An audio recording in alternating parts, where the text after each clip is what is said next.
talk we organize as part of, this is part of a lecture series, a talk series we started last month. And we very much wanted to talk today to kind of, commemorate the International Migrants Day. And I thought Dr. Alessandra Mezzadri would be a very kind of, wonderful candidate to kind of, do that.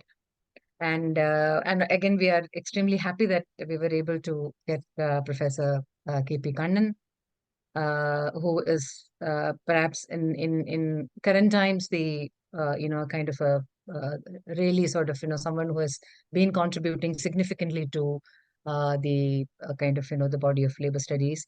Dr. Mezzadri's work, many of us have sort of used in our work in multiple ways. And her contribution to understanding the labor relations, labor processes, and global value chains, what she very graphically described as, kind of studied as the sweatshops, the garment sweatshops, and their dynamics. We keep referring to, those things in our work, in our action, and our research repeatedly. And so this is an absolutely wonderful combination for us, Dr. Mezzadri and Professor Kannan together here. So we are definitely very, very happy and excited. I must say maybe a couple of lines about, our organization. Divya would join, add if I miss out on anything at the end of this kind of talk. We are called Work Fair and Free Foundation, a fairly new organization on the block. We have been incubated by Ajivika Bureau, which is much more a kind of well-known labor rights organization based in Udaipur, Western India. They have been working on internal migration, starting with the Western Indian corridor, now extending up to several other sort of locations in India. Maharashtra, many locations in South India. So I think the Work Fair and Free Foundation was, in some way hived off Ajivika Bureau, the research function of Ajivika Bureau, and we became incorporated into a separate entity a year back. So we are the research arm, in some ways, but at the same time, we are doing our own independent research. We are contributing to Ajivika Bureau's action activities in the field. So there is fairly interesting synergy between an action organization and an organization which produces largely knowledge, policy lessons, and things like that. So the talk series is a fairly recent sort of an activity that we have started. We thought it is important for us to network with the rest of the world because fledgling organization with interesting set of young people. But we would like to kind of know more from the rest of the world, and we would also like to contribute. We would like to build bridges with the world. So that's one of the reasons why we thought it's important for us to have conversations of this nature. So with those many words, I would welcome Professor Kannan, who is also, I think I must say this, he was my teacher. So I have a special happiness in inviting him. And Professor Mezzadri, who sort of, kind of when we extended the invitation, I think she did not even know this organization, but she was extremely kind of gracious in terms of, telling that, oh yeah, I will definitely kind of give this talk.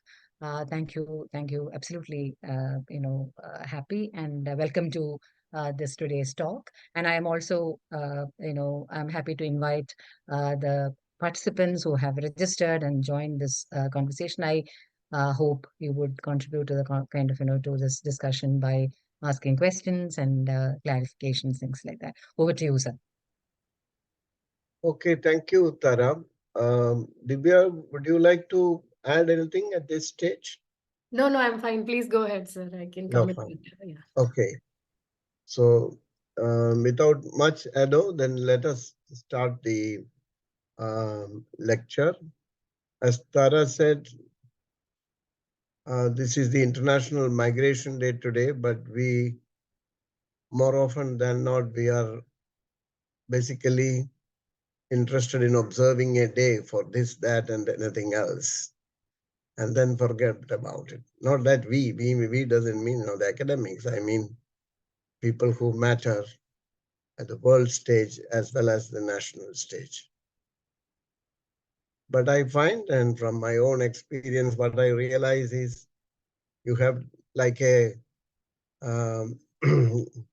insistent child, a crying child. You have to keep on crying or keep on wailing, keep on beating around an issue that you believe very strongly. So the issue of labor chains or labor in chains may not be very new, but the problem persists in one way or another. So I would therefore like to invite Alessandra Mezzadri, who will give the talk. As she said, around 35-40 minutes. That's quite fine, so that we will have some reasonable time for interaction afterwards. Alessandra, the floor is yours.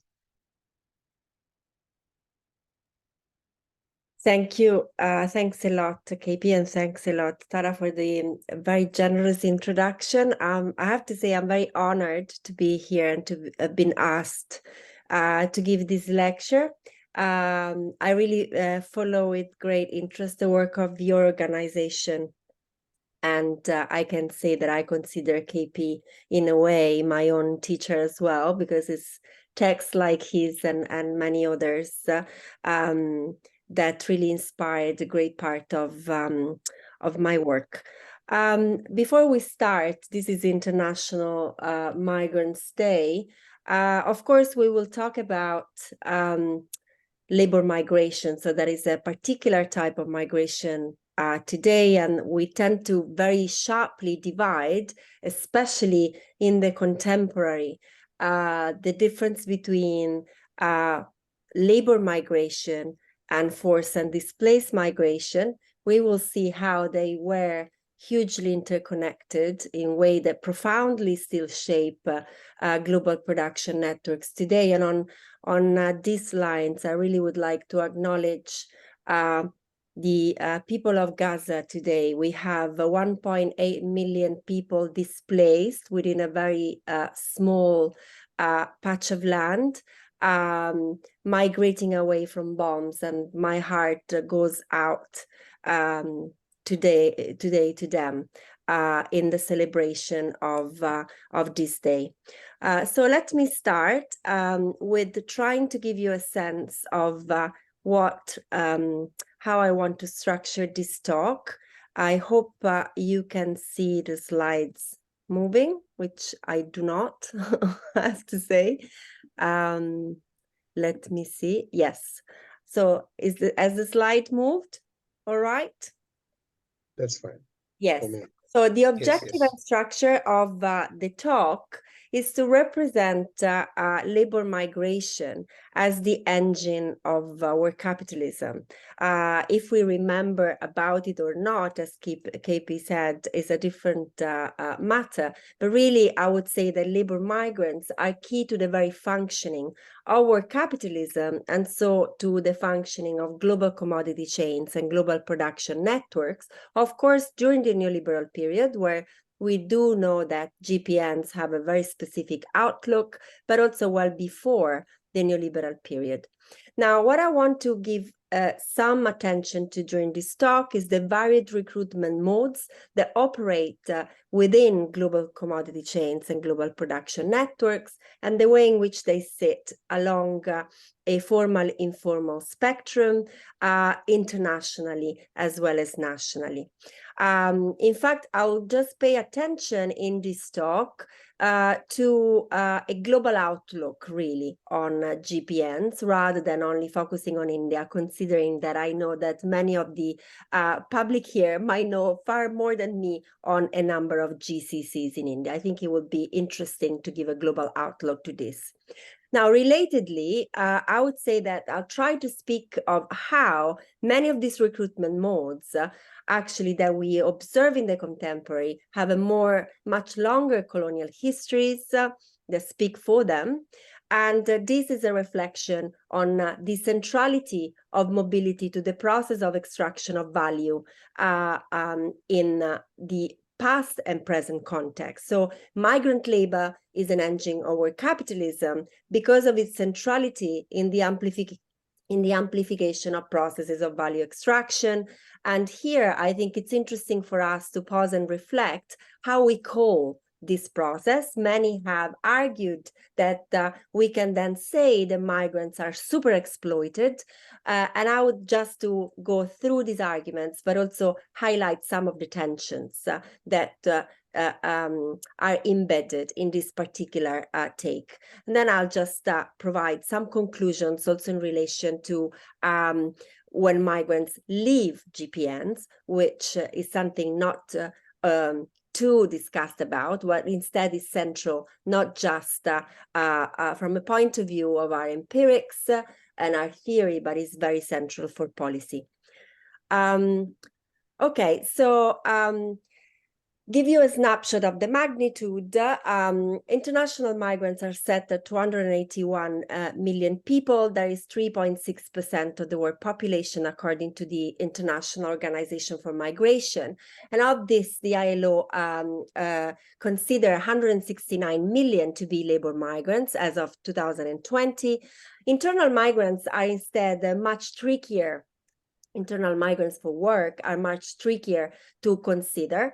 First, there is a consideration of how the floating population of migrants it is internally in general, and with the process of urbanization, we know that from the 50s to 2018, we moved from a third of the world population to 55% of the world population living in cities. So there are like more conservative estimates on the number of people we see moving from 750 million well over to 4 billion, 100 million people. So of course, when we talk about internal processes of mobility, we're talking about a different beast altogether.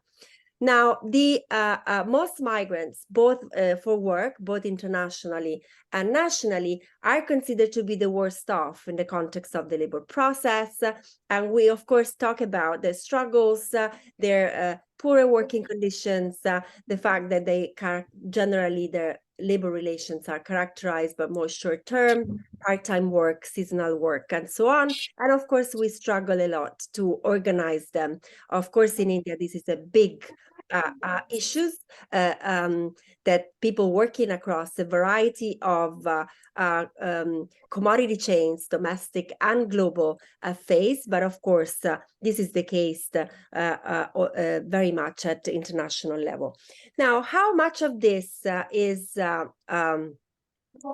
characteristic of contemporary era is perhaps something to reflect on, because as a matter of fact, as I said at the beginning, first, the world has always been characterized by patterns of labor migration, and second, in past times, what we had was a very a process of interlocking between patterns of labor migration that was voluntary and patterns of labor migration that were forced.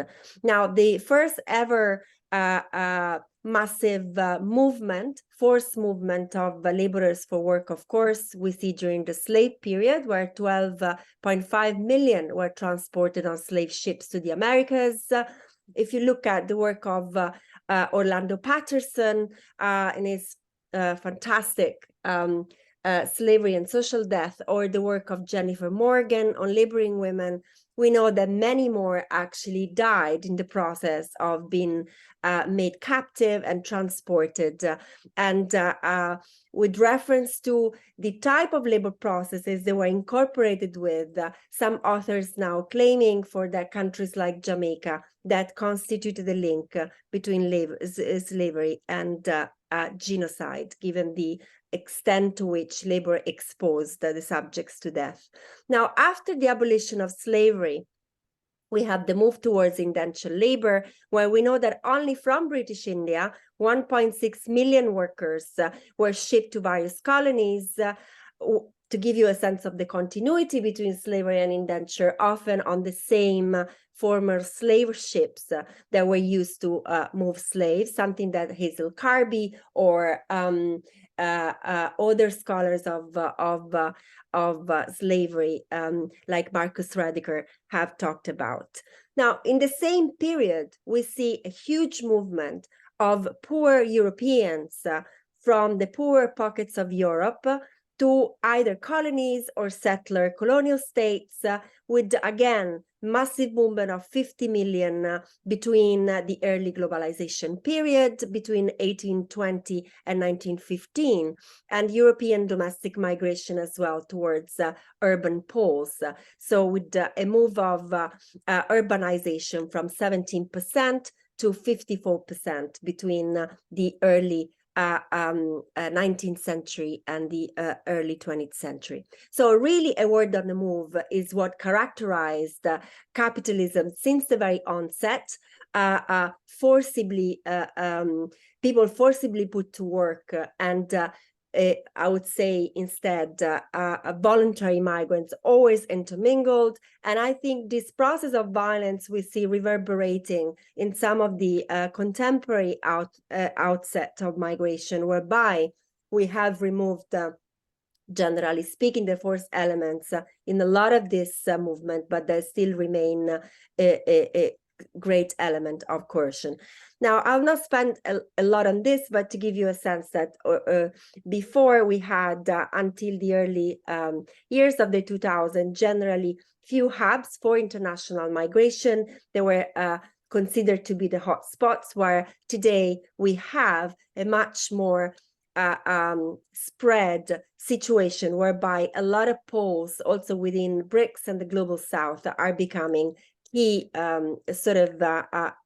poles for insourcing labor migration. And of course, within this, we have a few known suspects like Cape Town, Johannesburg, but also Moscow, Sao Paulo in Brazil, and other.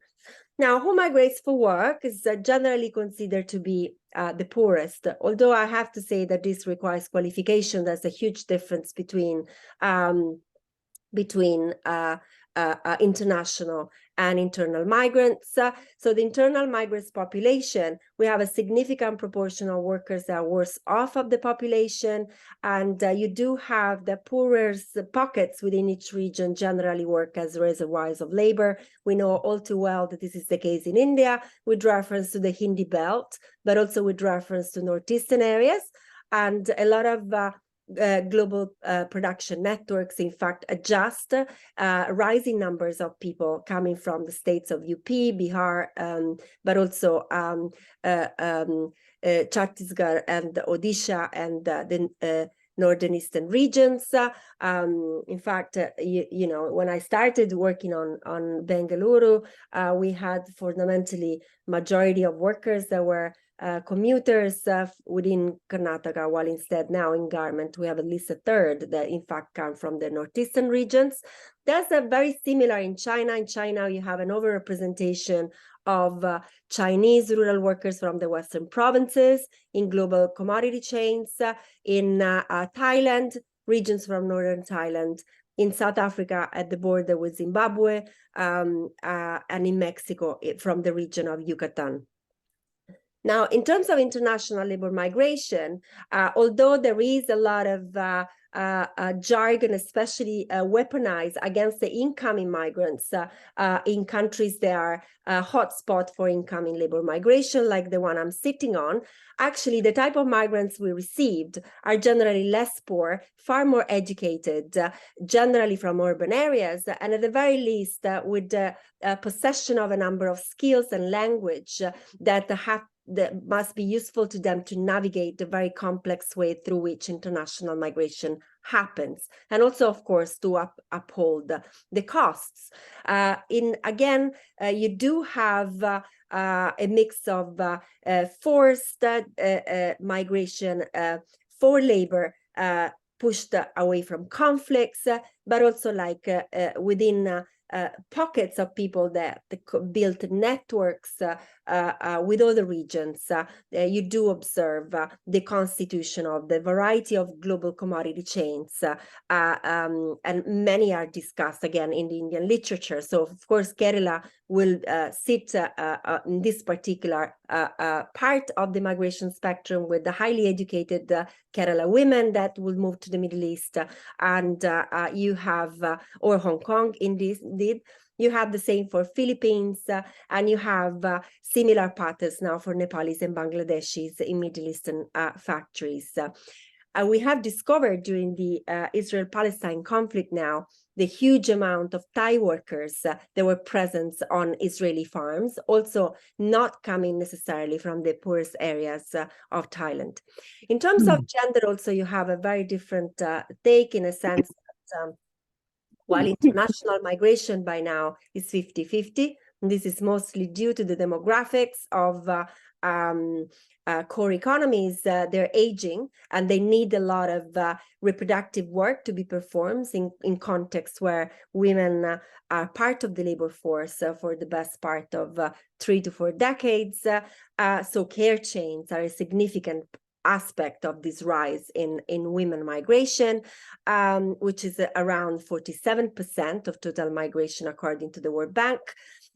It's less so when it comes to internal migration, although of course it's trickier to model here. So you had in China, estimates speak about 2/3 of internal migrants remaining male migrants.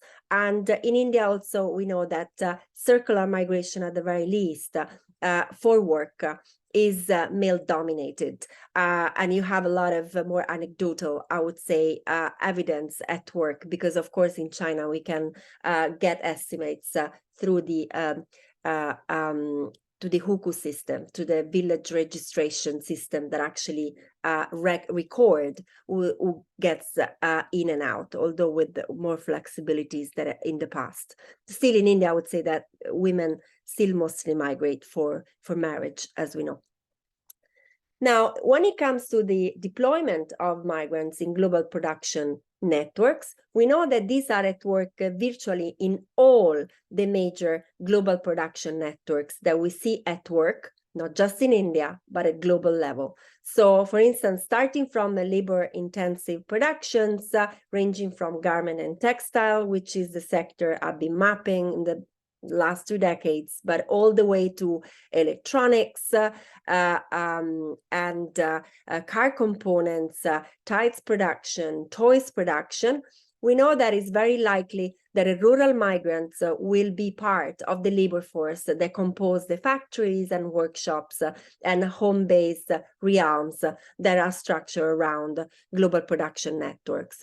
We have evidence from India, of course, but from the Southern Asian region in general. If you look at textile, garment, and I would say electronic, if we look at the work of Hasan Ashraf,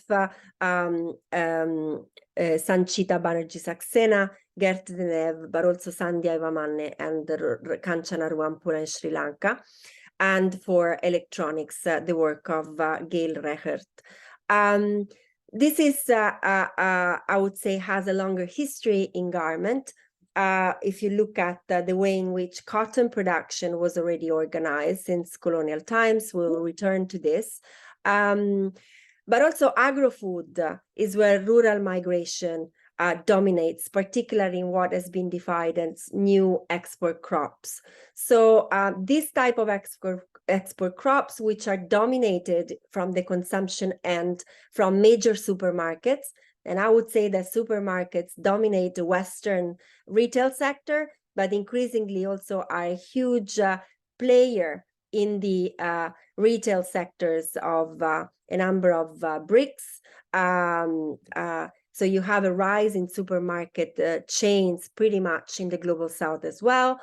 The new crops are very much linked to this. We're talking about not simply the cultivation of productions that are not traditional to a specific climate area, but we're talking about new forms of agriculture for short consumption. The flower cutting industry being one of the sort of case in point here. You have a sort of constitution here of the plantation that very much resemble that of a global factory, which is a sort of assembly line organization for cutting and packing. And you have this setup in Uganda, Ethiopia, Kenya, with a lot of scholars actually focusing on working conditions there, and generally women overrepresented in these GPNs and from the rural areas around. Then, of course, you have the constitution of global care chains, that is international migrants, more women than not, coming from different parts of the global south, picking up on the reproductive gap in the global north, so looking after the children, looking after the elderly, and so on and so forth. These have a different outlook geographically, depending on the worker schemes that are available. And then, of course, you have tropical commodities. They're still organized with the idea, I would say, or the discourse, or the type of discrimination which is related to migration at work. So, for instance, if we look at tea in South Asia, I think Karin Sigmund recently made a very compelling argument that what we see in this particular global production network, more than migration being central, what she called as immobilized migrants, so that while eventually through generations people become settled, the type of labor regimes they're subjected to and the discourse of which type of communities they belong to remains immobilized within a discourse of migration that carries with it stigma and then commands lower wages and so on and so forth. So you see that all happening within a spectrum. Now, how is the migration, the recruitment of these planetaries, floating populations taking place, right? It's primarily through a system of contracting, which can be located across a formal to informal spectrum. So ranging from state supported and state shaped schemes, which have a very long history in not just the global south, of course, in terms of the tangling with forced migration, but also in the global north in relation to guest schemes that in places like Canada or the United States have always been relying particularly on Latin American labor or East Asian labor, and very sort of common today in Europe as well. And they were just very much in the eye of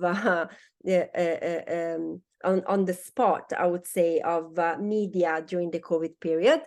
Then we have schemes that imply legally registered official labor contractors. So they're still like are characterized by their life being in the formal domain, although they characterized by a lot of semi-formal or informal networks to actually tap into various sort of reservoirs of labor. And then you have informal contracting as the type which I've been documenting myself with reference to the garment industry, and in places like India is at work in the most informalized segments of production networks like constructions.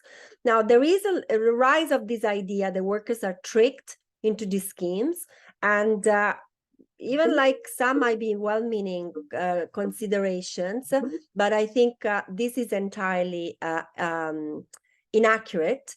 And it's entirely inaccurate and risk to be weaponized by the right wing, because the ideas of modern slavery are used at the moment, particularly for international migration, to stop the boats, literally. So the idea is that all the people that come to look for a better fortune somewhere else, to work elsewhere, are effectively then trafficked. And this is not led to particularly progressive stances.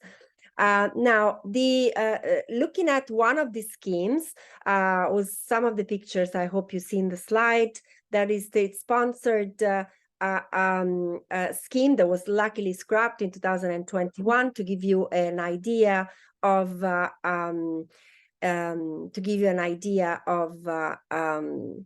state-led schemes. There is the Pick for Britain scheme that opened during COVID, and we have traditionally people from Romania and then Russia, Ukraine, and Belarus that came and worked and picked fruit in the United Kingdom.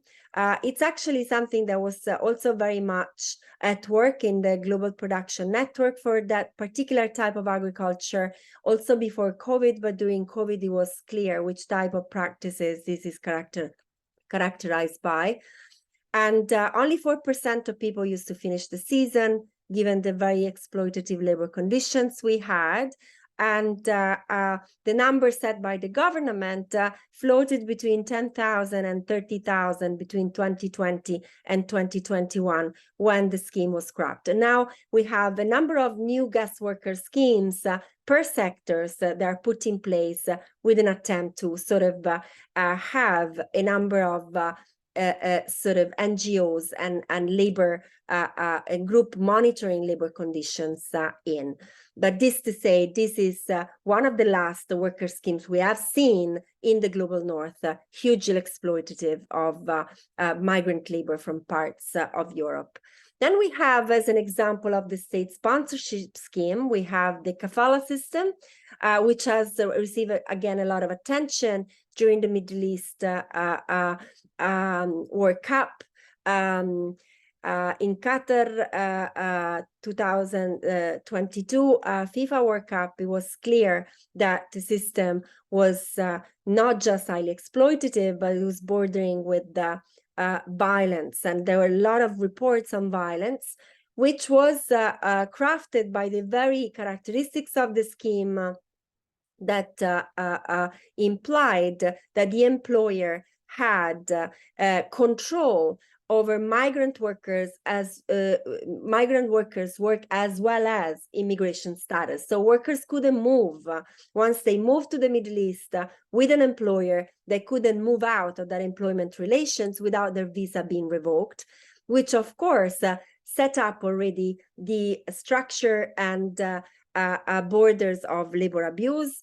And that is something which has been sort of fixed in recent times. After the campaigns for the FIFA World Cup, there were exposed, some of the issues with the system were exposed, so that there have been some elements of reforms now in terms of employment mobility and higher wages paid, although I would say that the outlook and the features of the very system remain deeply problematic, in particular in relation to the racialized aspects in which labor from other parts of from other countries land in the Middle East, in the Gulf especially, which is characterized by countries that import between 80 and 90% of all the labors they employ for anything ranging from care to construction. So I have several students actually doing brilliant work on racial capitalism in the Middle East as related to the kafala system at present. Then, of course, on the more informal spectrum, you have instead informal labor contracting. And here is where I would say I have more direct knowledge of. You have informal contracting, which is characterized by chains of intermediaries with a bigger Tekedar sitting on the top of the system and organizing a capillary system of subcontractors that then are able to reach out not just to workshops, but also to the home-based realm. And there are different type of contracting, so different type of Tekedars you can see in sectors, not just garment, but I would say also a range of other labor-intensive sectors. Orlando Ruthven has been documenting rubber, for instance. You have people that have been working on Tirupur that focus only on the cotton aspects of the industry, you have a difference between what we call in-contracting and out-contracting. With in-contracting, meaning that the contractor takes a group of workers in, and instead the other option being that the contractor organizes an entire segment of the labor process. Both, in fact, are related to former colonial organization of labor and work, and we have, in fact, the Sardar and Kangani system that work very much in line with what in contracting look today, while instead the organization of out contracting resembled the logics of the putting out system that we have seen historically at work in a number of commodities, ranging from indigo to opium. So in a sense, you have these continuities in the use of labor that you carry with you in ways that also not speak just to the South Asian region, but to a much broader catch. So the plantation system, according to, again, a number of scholars of indenture as well as slavery, has dictated the very principle on which industrial organization still base itself today. And so this also because through this system, one is able to divide and rule the labor force according to gender, ethnicity, race, caste, of course, in the South Asian context, in ways that cheapen the labor force over and over again, in ways whereby mobility intersects with other things. I will then enter the last 5 minutes of my talk with what this means for the way in which capitalism works. So how can we stylize the linkages between migrant labor, in GPN in particular, and the process of value extraction? And I would say that there have been a lot of work done on the link between mobility and social reproduction and cost minimization by authors like SOAS that looked at South Africa, Southern Africa, and Buravoy that looked at instead comparison between the US labor regimes and African labor regimes.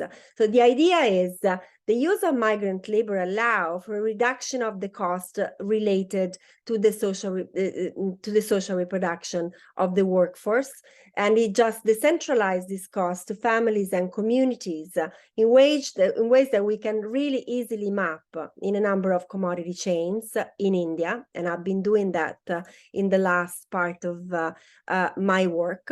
And many have argued that because migrants effectively then receive a wage which is lower to the cost of their own social reproduction, we need to speak about super exploitation. So they're super exploited by definition. This is something which has been raised by Al-Pasha and Jens Lerke in 2020, but also others have argued that all women and racialized labor is always super exploited. Others instead push the argument even forward to say that all labor in the global South is super exploited if you look at the relationship with the global North. And this speaks to theories of imperialism that, for instance, Prabhat and Utsa Patnaik, but also Intan Suvandi have put forward. Suvandi actually with reference to commodity chains. Now, I see a lot of appeal in this argument, and I see a lot of appeal in any arguments that give us weapon for good campaigning. At the same time, I also see risks with setting the idea that migrants are women are somehow super exploited, because it doesn't really add up with the stats of how the world of work works in general. So beyond very few male white workers in the industrial period, we have that the history of capitalism is characterized by systematic attempt to always pay the labor force below the cost of reproduction. So women, racialized workers, workers in the global South in highly exploitative production networks set the very normalcy of how capitalism works anytime, today like yesterday. And then we had forms of adjustment of people that managed to obtain concessions instead for shorter period of time, which means that also the idea of super exploitation risk exceptionalizing this sort of practices which are really rampant across global value chain as something that only happens at the fringes of them, while it's very central to the way in which they have worked in the past and they still work. So to conclude, I would say that a recognition that this is how exploitation looks like in commodity chains when it comes to migration is more useful to discuss a number of policy options that you have, recentering, for instance, the wage and reproduction at the center of the debate on labor. And for this, we also need to account for time. So for instance, when we talk about migrant labor in GPNs, we generally talk about the length of the employment period, but oftentimes this employment period is very short-lived. So what happened to migrants who migrate out of commodity chains and production network is a fundamental question, and it's something that I've been working on in the last 5 to 7 years together with Sangeeta Majumdar in Bengaluru and then with Costa Banerjee in the National Capital Region. And what is very clear is that there is a sliding door between this form of GPN migration work and other forms of informal work, which are also very exploitative, which means that factory labor of this particular type, ultimately, also via the mobility network, is not so different from the type of exploitative work that you find instead in most unorganized part of the economies in India and elsewhere. And I'll stop here. Thank you.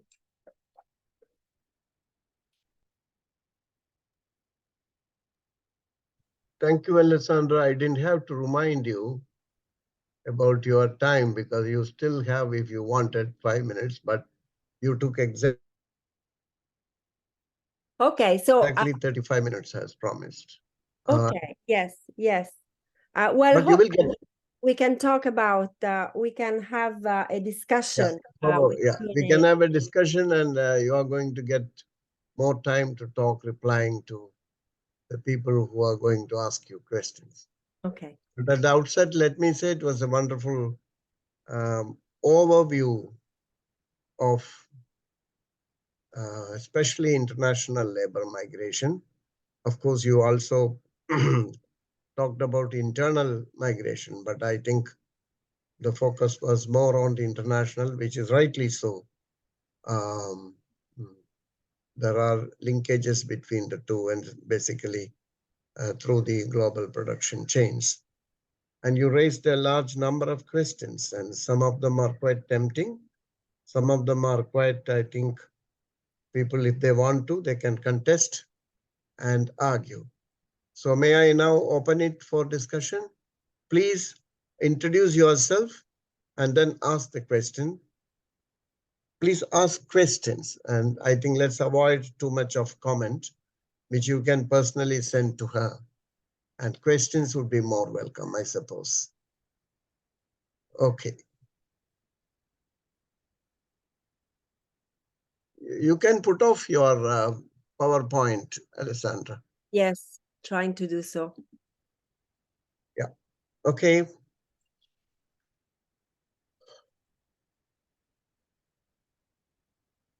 Who would like to start off?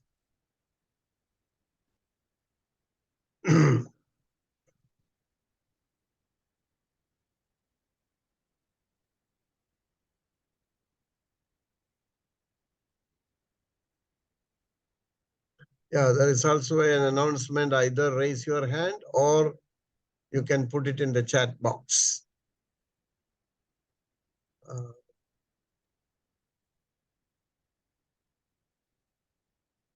Yes.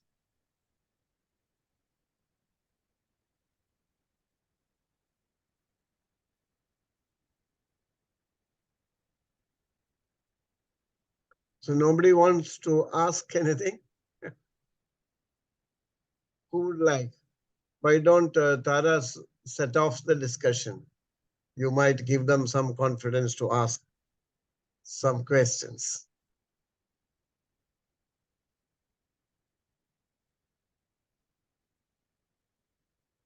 I can see Keshav Das joined as a guest. By guest. Okay. You're on mute. Am I on mute? Shivani Hasija No, has no, raised Dr. her hand. Kannan, like there's one hand up. Shivani. Oh, Shivani. Okay. Please speak. Good afternoon, everybody. Sorry, I was a bit underconfident, and that's why I didn't raise my hand. So I'm a fourth-year PhD student in Indian Institute of Technology, Delhi, where I'm looking at the domestic workers' labor market. And while I was completing my fieldwork this year, one of the challenges that I faced, because most of these domestic workers are actually migrants, but as you speak about, the role of capitalism in actually exploiting the labor, but No, at this, sorry. Don't speak about anything. You just ask her questions because we yeah, have. yes, the Just question. ask questions to Alessandra.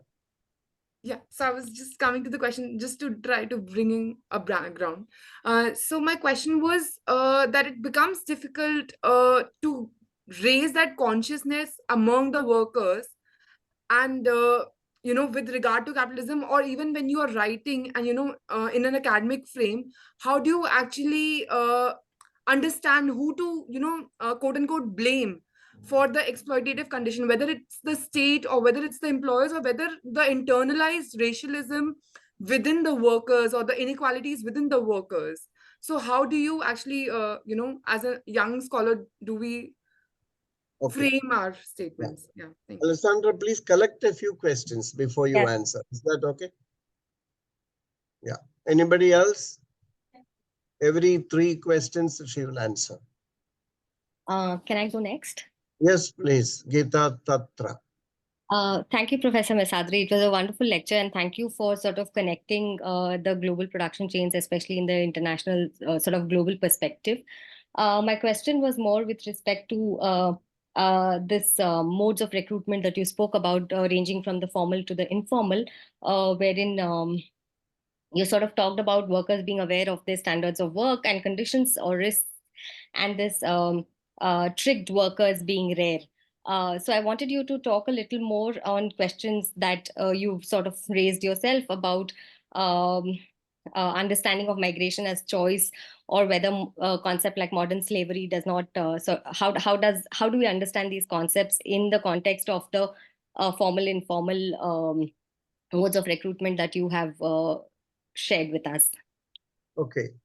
Next one. One more for the first round. Anyone? I Okay. can go. Alessandra, then Hello? you can. There is Nivedita. Yes. Who? Hi. Nivedita Nivedita. here. Okay. Okay, Yes. Nivedita. I just had a very small, I was just very interested by the terminology you use, immobilized migrants. I was wondering if you could just talk more about it. Just some more context to it. Yeah. Yeah. Great. You have 3 questions, Alessandra. Thank you. So thanks all 3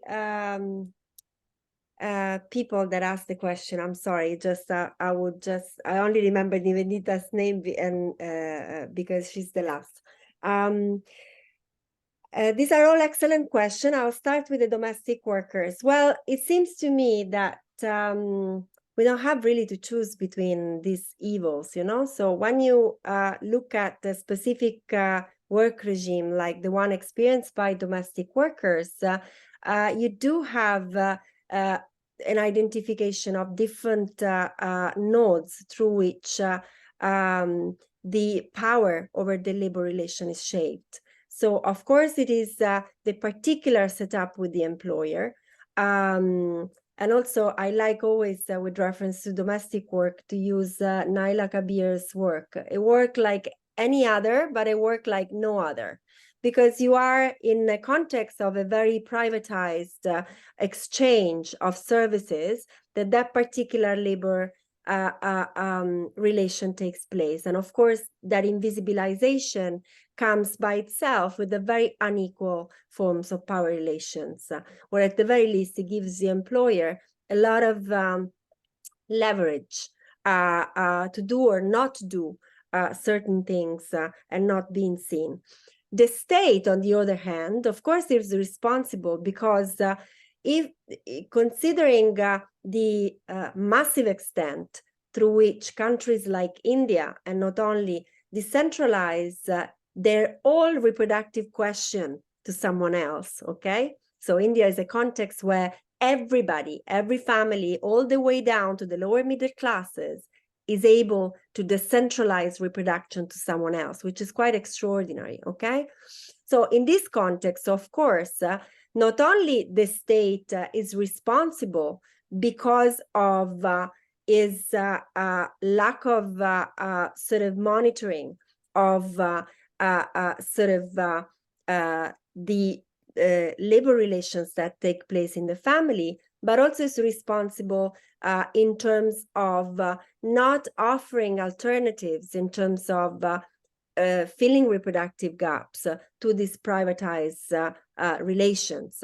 So, for instance, the provision of a reproductive architecture made of nurseries, made of places where you can leave your kids, made of schools of a particular kind, made of welfare disbursement that allow the very way in which the reproductive question happens being different is by itself a responsibility they have. And of course, legislating over minimum wages and living wages. And finally, finally, of course, you have the responsibility of inside group of workers themselves. So we have a lot of documentation that highlights the implication of inequalities within workers groups too. So I would say you don't have to decide between any of this. What it seems to me is just it shows the relevance of adopting an intersectional approach to inequalities as they happen in a specific domain, and highlight which are all the different sources of power through which certain inequalities are regenerated by work. So I think my suggestion to you is to continue your mapping and continue all to identify all the nodes through which this work comes out as a particularly degraded and particularly stigmatized forms of work. Now, the second question is about modes of recruitment and the last part of the slides, which in fact I didn't manage to speak too much. Well, of course, I'm not saying that you don't have this gap between expectations and the type of intensity of work that you find at destination. I think a lot of returnee workers speak to that. But I think the argument that ultimately the majority of workers are tricked into entering a specific work relation is one which is very dangerous. And while I do not necessarily want to overstate the concept of choice, I would say that within global production network, trafficked people are the very minority. And of course, we do have in observation of specific types of commodity chains in agriculture, like shrimp, shrimp fishing. In Thailand, there's been a lot of evidence that these are de facto new forms of bonded labor. The workers are tricked, in fact. Their passports were confiscated, particularly in international waters. So you do have instances like that. And of course, there is a lot of focus on trafficked people for prostitution, which of course, sex work being yet another massive global care chain of sort, you will have fringes of that include trafficked people. But generally speaking, I would say that putting the question in terms of choice versus slavery, it's a binomy that doesn't really work. And the way in which the modern slavery literature have evolved, I would say I see it very dangerous because it can be weaponized by those that basically do not want workers to move, particularly in the international on the international arena. For instance, a few years ago, the Italian government used the trope of modern slavery to try to obtain from Parliament the agreement to bomb boats in the Libyan Sea. So because these people were trafficked and they have to sort of fight against the modern slavery racketeers. So there is a lot of anti-migration sentiment in a lot of these debates around modern slavery.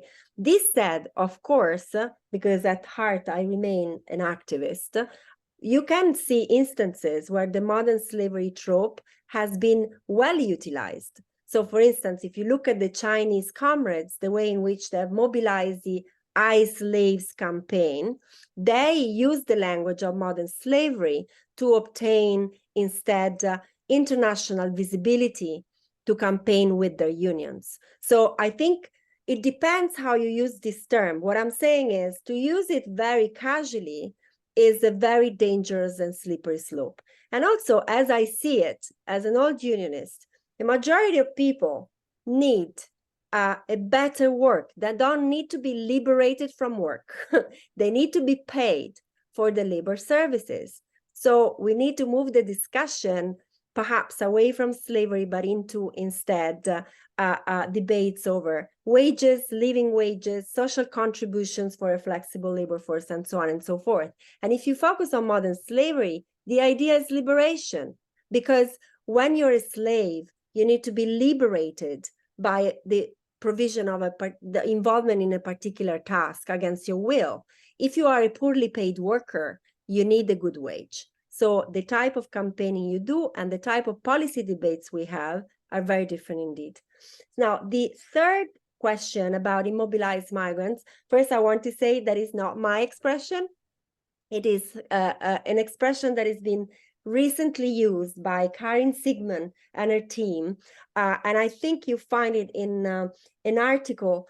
I don't remember if this Development and Change or somewhere else, but I'm pleased to share it with Tara and Divya afterwards. And I think the argument they make is very important, because when we talk about migrant workers, we generally talk about the material conditions of migration so that people actually move from A to B in search for work. But migrant workers is also an identity and is a discourse.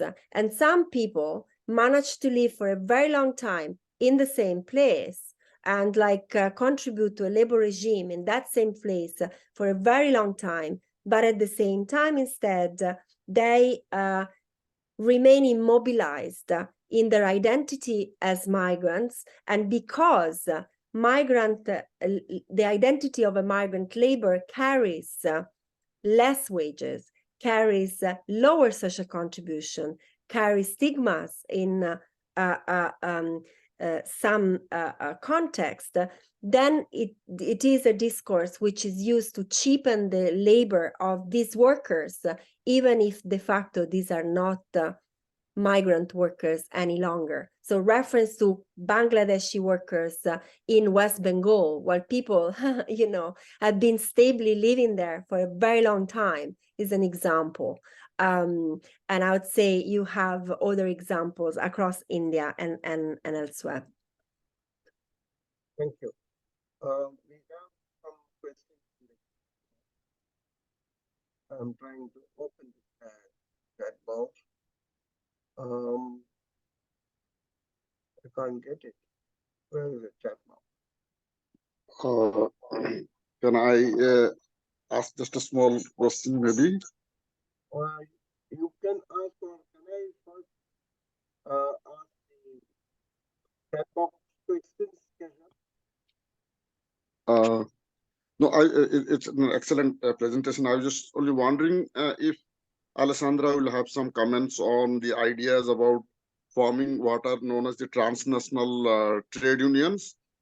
This idea has been floated for a long, long time by people working in labor geography, particularly people like Noel Castry, for instance. So any comments on that idea? Yeah. Okay. Let me also add to that. Let me first say wonderful presentation.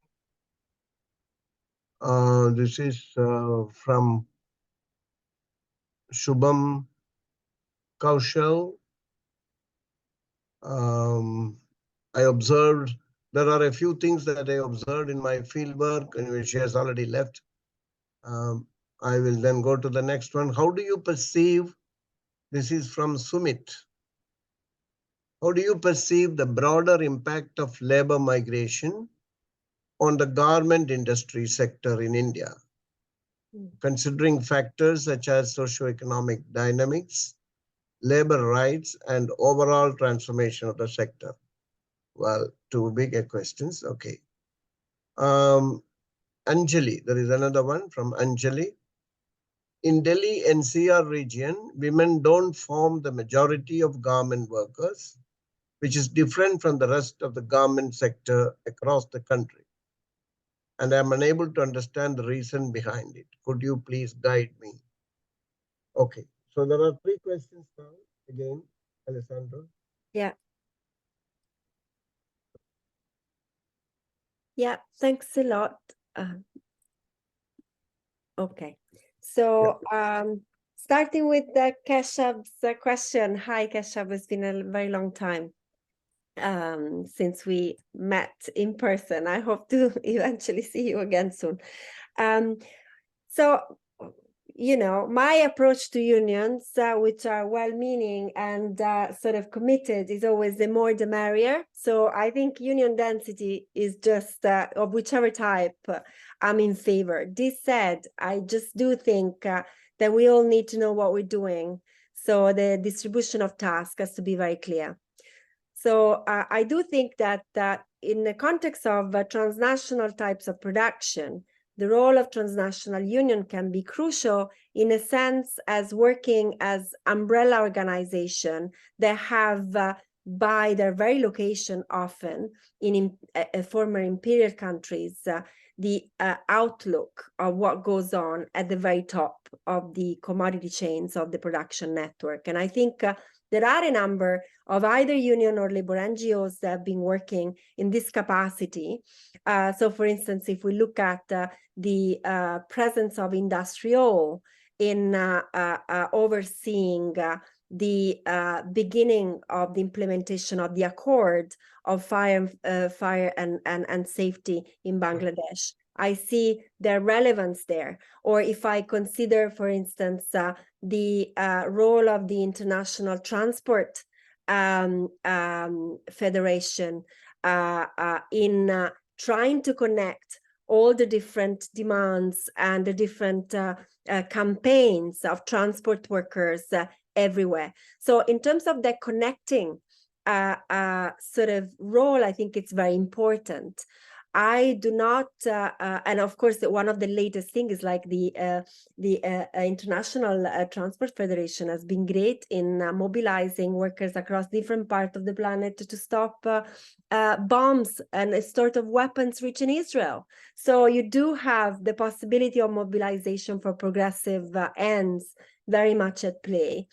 This said, I don't think that the transnational is a level to which you can place your chair for all that matters when it comes to labor. So I think it's the role of local union remains central to delivering at the local level.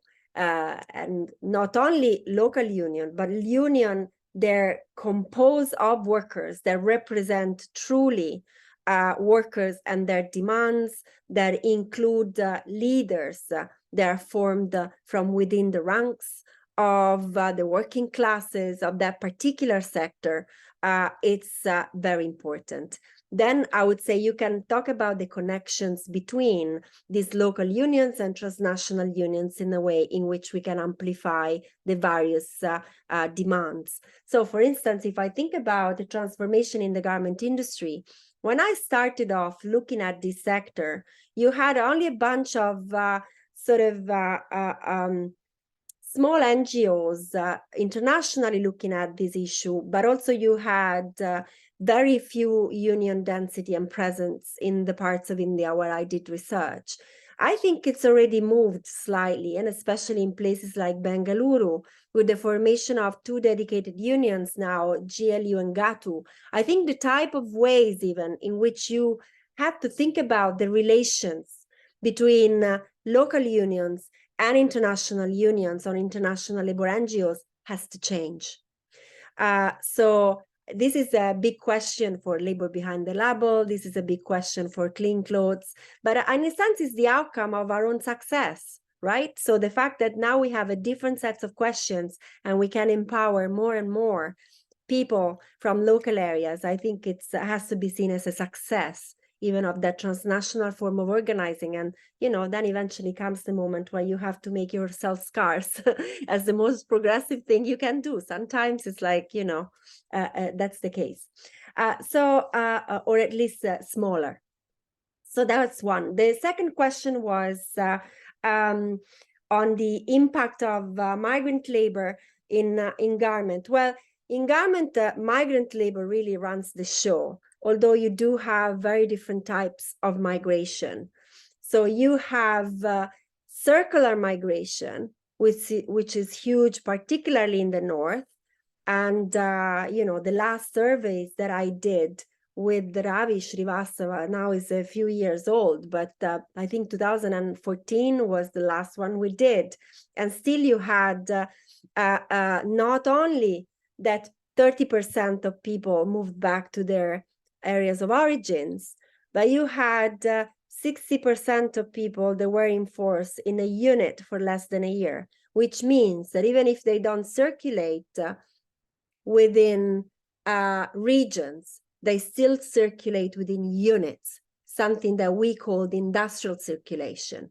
So you have yearly circulation, this classic within India, industrial circulation that characterize the sector, and industrial circulation characterizing also areas in the south where you have less of this long-term migration.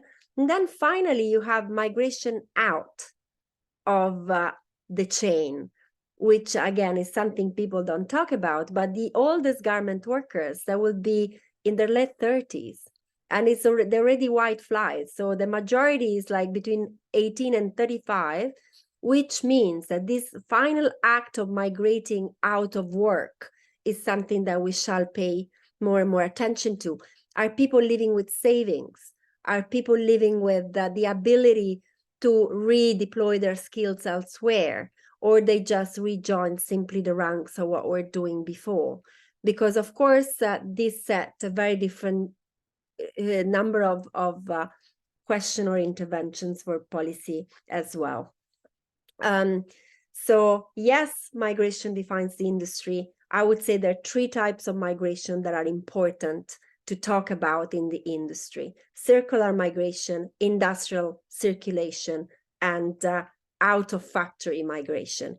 And we need to think about policy interventions across the 3. Now, finally, the question on why Delhi is not feminized. Well, I think the literature on feminization is a beautiful literature. We learned a lot from that, and we learned a lot from that, not just as labor scholars, but as feminists and women activists and so on and so forth. But I think a number of connections they make are too automatic. So, you know, employers have an interest to deploy women only insofar these are the idealized workforce for a particular type of industrial needs. And my simple answer to your question would be, in the North, this is still not the case. So we had a huge reservoir of cheap and cheapenable labor from the Hindi belt and from the Northeast. We have this floating population that not only is available at low costs, if not take-home wages, but also that adapts particularly to the type of product cycle you have within the North. Because if you look at from the capital angle, you have an industrial fabric which is more fragmented, where companies boast to have 20,000 machines, but they are scattered across 15, 30 units. So it's a very flexible setup that still benefit from that on and off migration, which is a male remit in the north of India. So the issue is not path dependency, but is how commercial dynamics are really sort of married into the type of availability of the workers they already have, and they don't need the women. And in fact, what I think really supports this point is the fact that there are a number of very large companies in northern India, in the national capital regions. They're trying desperately to feminize. Okay, Shahi is, oh, I should not say name, I will record it, but they're trying desperately to feminize, but they don't manage to, because it's not that simple, you know, dealing with the territory and the type of labor relations you have.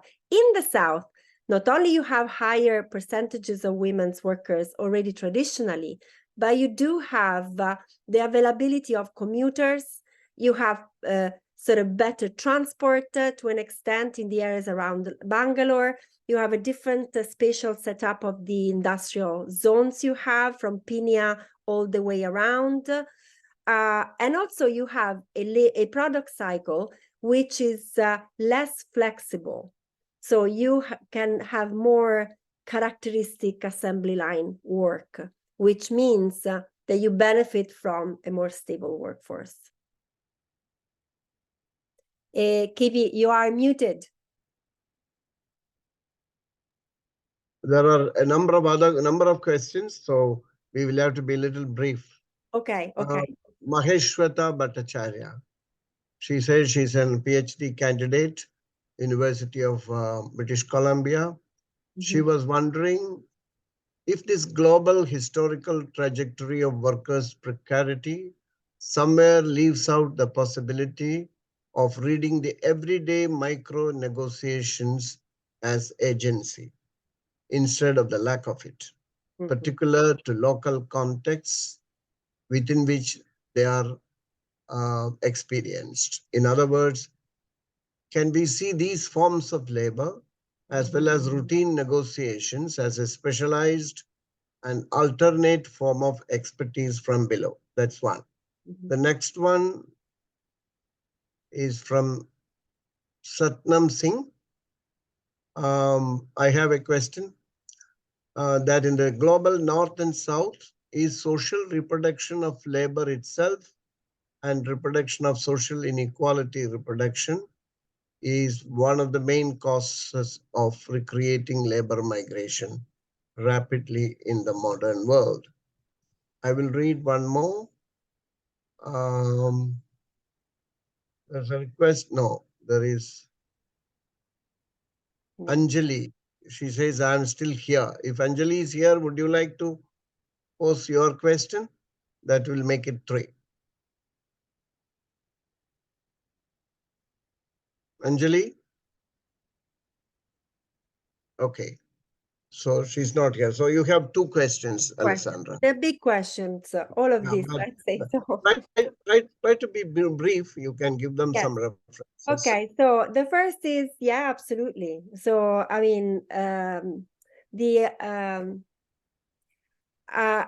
type of work I do, I work on structures of exploitation. So this is how I see my job, right? And also because of my subject location, I would say. So I'm an enabler. I see this work as enabling. So the fact that you recognize their particular structure of exploitation doesn't mean that people don't have agency. You know, slaves had agency. to negotiate, to sort of, so you always have that.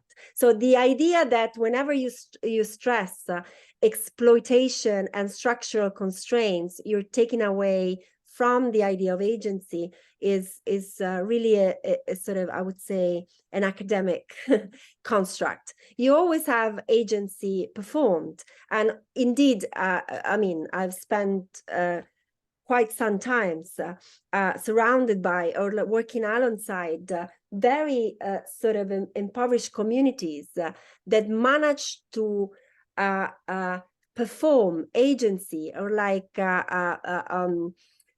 put forward the most extraordinarily creative act of resilience and everyday resistance that you see, from cheating the contractors to sort of try to resell rejects aside, from sort of trying to tap into electricity from the state-run shop along. So you do have a lot of you can call it expertise from below, everyday agency.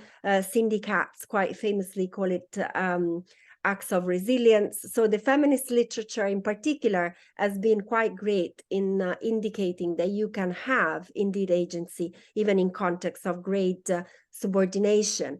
That doesn't really take away the fact that we do have a type of a system whereby particularly migrant workers, racialized workers, and women workers are exploited in ways whereby the labor is cheapened systematically. And so what we're going to do about it is for me, or like how we can amplify, if you want, these acts of everyday resistance is the question. The second is on North-South divide. And definitely, you do have that the social reproduction question has been crucial to the to enabling patterns of migration massively in the North and South, and sometimes with catastrophic effects. So, for instance, there's a fantastic work done by Salima Valiani on the brain drain of nurses from parts of Africa to the national health systems in parts of Europe, the NHS, where I'm, which is our own health system in particular, and that has resolved in a type of, she called it reproductive extraction, so that, for instance, during their own endemic crisis, they've been less able to cope.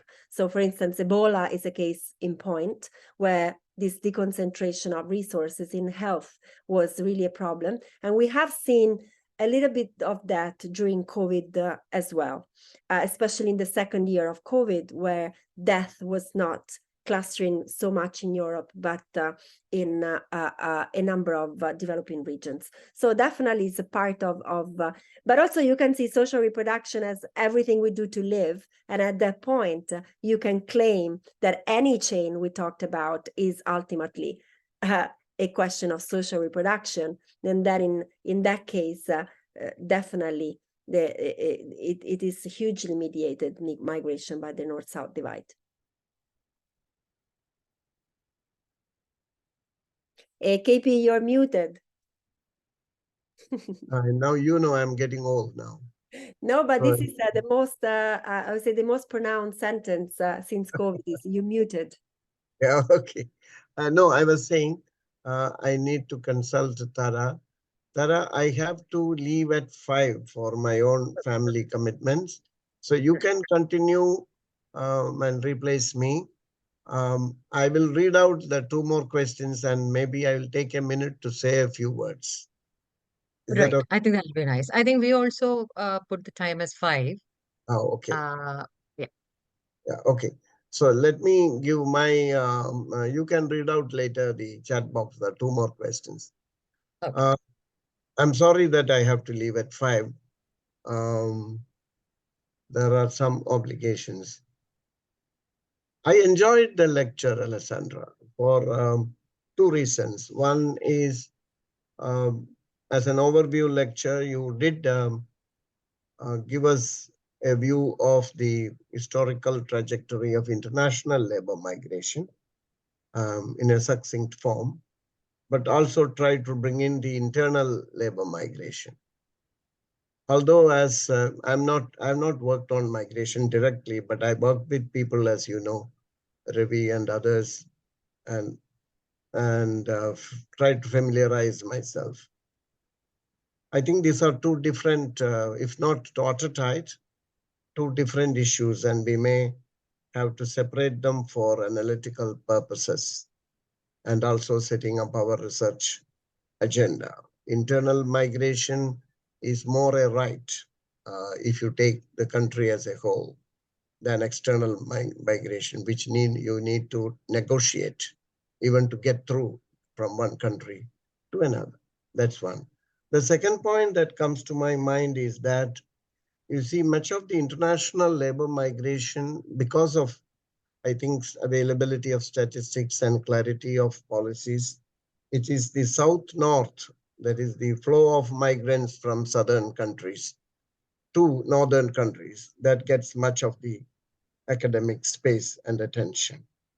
And if I remember right, the International Organization of Migration had reported earlier, I don't know the latest, that almost 80% of international migration is south to south.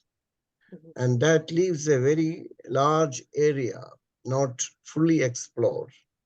Some of it related to, contiguous countries because of civil war and other social conflicts. People have no choice. There is no question of choice, but just to migrate. And they are migrating for life. And once you migrate for life, then you also have to seek work if you are poor. There again, there is no choice. So the lack of choice works at the level of survival. You are compelled to leave your place. Secondly, once you reach the new place, you have to work whatever you get. There is no choice. The question of choice there becomes very difficult. Probably because of lack of statistics of south-south migration, and clear enough, although I'm sure there are some statistics available. For example, the migrants coming from neighboring countries into South Africa.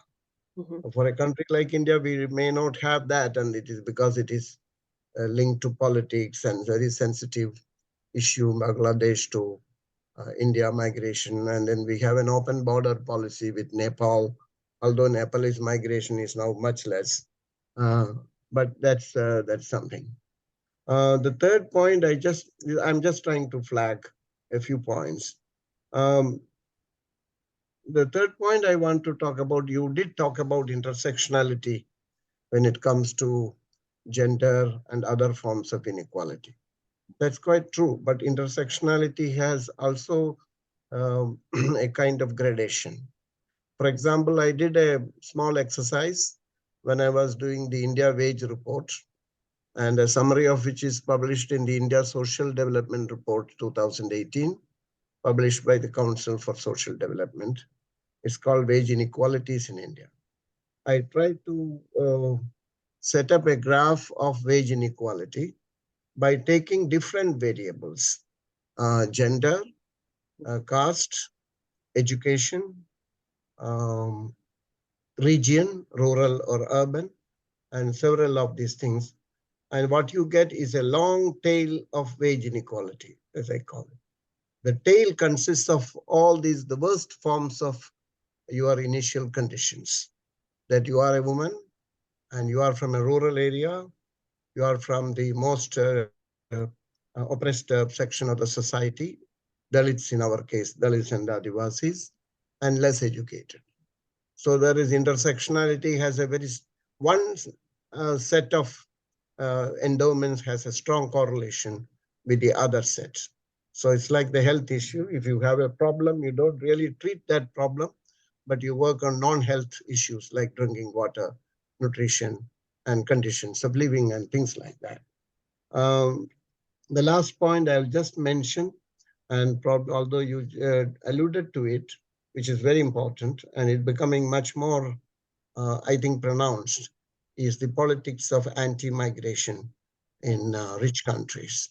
And you must have, heard about or read about what the former President Donald Trump said about migration. He specifically, it's not just work migration, but any kind of migration from Africa and Asia, he said, they are getting into our blood. So basically trying to convert the issue of migration, we talk about it from economic point of view, but he's making it an explicit political point, which is a very dangerous issue. And the repercussions we just don't know. If America practices something, and I'm sure the rest of the northern countries, in one way or another, will follow that. However, I will not go into the internal issues of migration, but I think we need to continue to do a lot of work on internal migration, especially because these are basically propelled by lack of opportunities. It's not even low wage. You either have some work or you don't have work. And so there are, one of the positive things about current migration in India, north-south or east-south, people coming from the eastern states to the southern states, at the minimum, they are getting a wage which is double the wage in the place of origin. And if you happen to be in a state like Kerala, they get a wages which is a factor of 2.5 to 3. And there are people who have done work at the origin, especially in some Bengal villages. And they speak about coming to the southern or Kerala as if they are going, it's like an internal Dubai migration. So we have the flow of people going from Kerala to Dubai or the Gulf countries. And because of the wage differential, they are prepared to forgo a lot of their rights. And similarly, the people who are coming internal migration, they are prepared to forgo a lot of, lack of family and other things like that for the wage advantage. And these are complex issues, but thank you so much. I also benefited a lot from your lecture. So with your permission, Tara, may I leave now? Yes, I think Divya, maybe you can at least, give the vote of thanks, and then I think that will be Yeah. yeah. Yeah, thank you so much, everyone, for this wonderful talk, especially Dr. Mezzadri and Professor K.P. Kannan. I think we were really, fortunate to have both of you with us today, and so many years of, absolutely fine scholarship between the two of you. So I think we were all really fortunate. And today being International Migrants Day, I think there is a certain, importance for this day. The UN has also declared. So I think it's a very good time to kind of pause and reflect on some of these issues, especially Dr. Mezzadri. I think you pointed in very graphic detail the linkages between, internal and international migration, this broad sweep and the broad canvas where, this movement is happening from the south to the north and all across, really. I think it's very difficult to pinpoint a certain directionality to this, but really also tells us how global this phenomenon is and the nature of exploitation, slavery, all of that, how it doesn't really change very much across different contexts. So how stresses how important it is to really build solidarities across, different countries and even internally, like you rightly mentioned.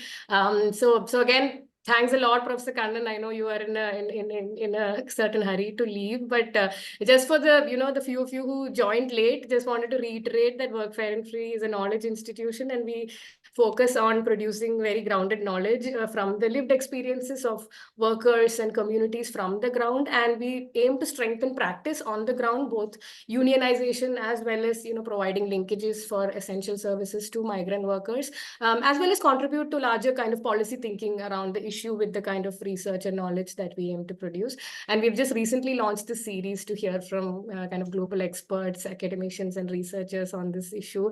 So it was really wonderful having you both today with us. Thank you also to the participants for asking very, very thoughtful questions. I think we really had a very engaged set of audience, and very grateful to have all of you here. Please follow us on social media. We will also reach out to you with more details on the next talk that we will be organizing in the series. So thanks again, all of you, and wish you all a very good evening. Thank you. Thank you. Thanks a lot. Thanks a lot. Wonderful. Yeah.